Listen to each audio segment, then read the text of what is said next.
All right, so ladies and gentlemen, On va dire quelques mots. There we go, sir.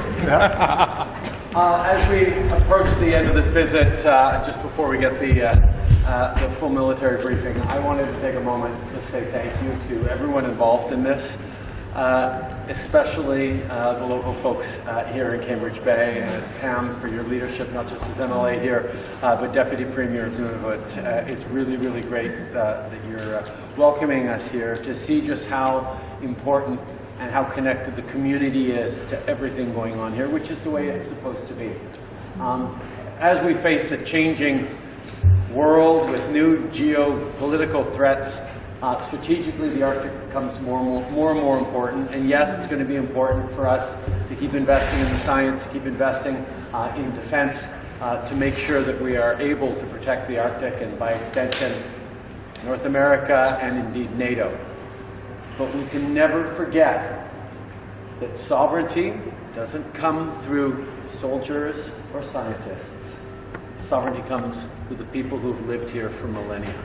Everything we do here has to be not just in support of them, but drawing on them for support of everything we do. And that's why I'm so pleased to be able to be here at this High Arctic Research Station that is embedded in the community in ways that I think sets the bar very high for other places across the North and indeed years to come as we continue to deepen the partnership and the understanding of this part of the world and protect the values of the people who live in this community, but of all Canadians and of all of us who believe in rule of law, democracies, and all those points that are so important. Alors, c'est un grand privilège pour moi d'être ici, pour en apprendre tellement, mais aussi pour le partager avec mon ami, avec notre ami Jens, qui fait un job extraordinaire. The work you're doing, leading NATO through extremely difficult times,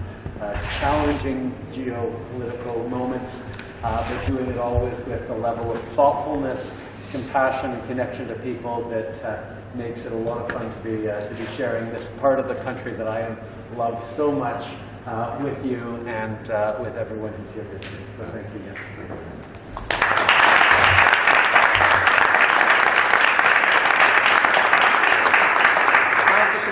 Justin, and let me start by thanking you, all the other ministers who have made this visit possible. We have been talking about this for many years, but now actually we're able to do it.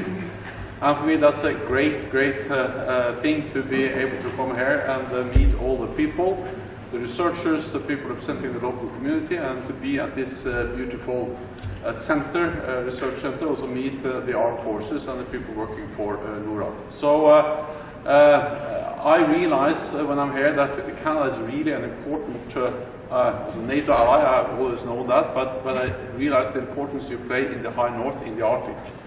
And the Arctic is important for NATO. When Finland and Sweden joins NATO, hopefully very soon, 7 out of 8 Arctic nations will be NATO members.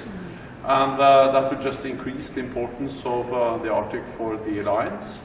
And when I see what you do here, both when it comes to defense, security, but also when it comes to research, understanding the developments and both the social, economic and the security aspects of the High North, then I realize how important Canada is also when it comes to Arctic dimension. So many thanks to all of you for everything you do, and also thank you for bringing me here. Thanks for giving us an unneeded excuse to come back. Thank you.